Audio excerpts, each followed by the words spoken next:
Ijoo duulee keenya guyyaa har'aati. Humnoonni waraana bilisummaa Oromoo WBO guyyoottan lamaan darban kana keessatti kutaalee Oromiyaa garaagaraa keessatti tarkaanfiiwwan waraanaa bal'aa fi xiyyeeffannoo qaban fudhachaa jira jechuun miidiyaan irraata biyyoolessaa Oromiyaa gabaase. Gabaasicha akka ibsutti sochiin kun kan eegalame godinaalee Wallaggaa fi Gujii keessatti yoo ta'u kaayyoon isaas sochii humnoota mootummaa daangessuu fi to'annoo naannolee baadiyyaa cimsuudha jedhame. Naannolee Wallaggaa keessatti waraanni bilisummaa Oromoo daandiiwwan ijoo tajaajila loojistikii fi sochii humnoota mootummaaf barbaachisan to'annoo isaa jala galchuuf yaalii gochaa jira.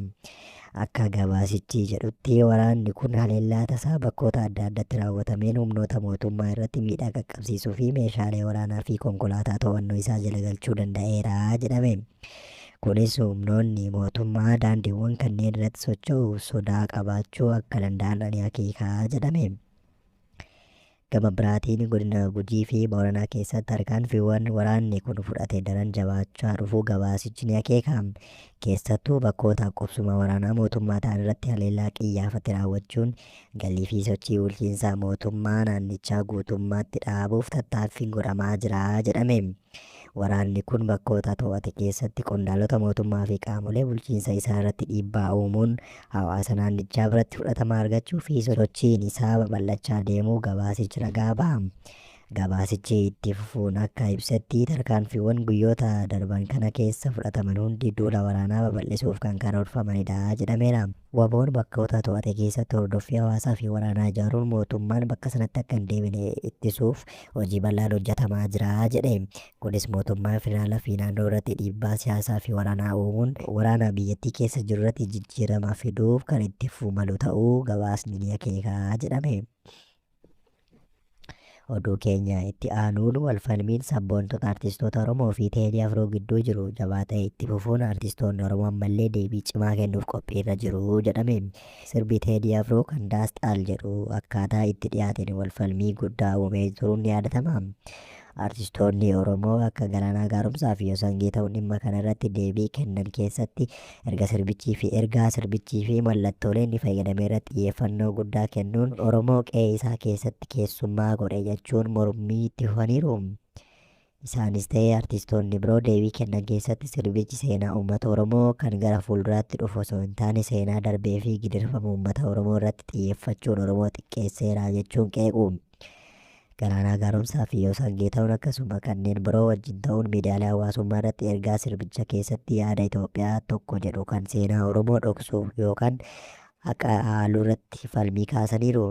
Galaanaa Gaaromsaa ergaa isaa keessatti albama Teedii Afroo keessatti yaada Itoophiyaa tokko jedhuuf qofaaf bakka kennuu isaa mormuun gama isaan mirga uummata isaa kabachiisuuf falmachuun isaa ni beekama. Yoosan Geetahuun ammoo ergaa isaa keessatti Teedii Afroo irratti yaada cimaa kennuu fi mallattoolee seenaa sanaan wal qabatan qeequun eenyummaa uummata Oromoo fi seenaa isaa keessatti akka bakka bu'u godhee ibsee jedhame.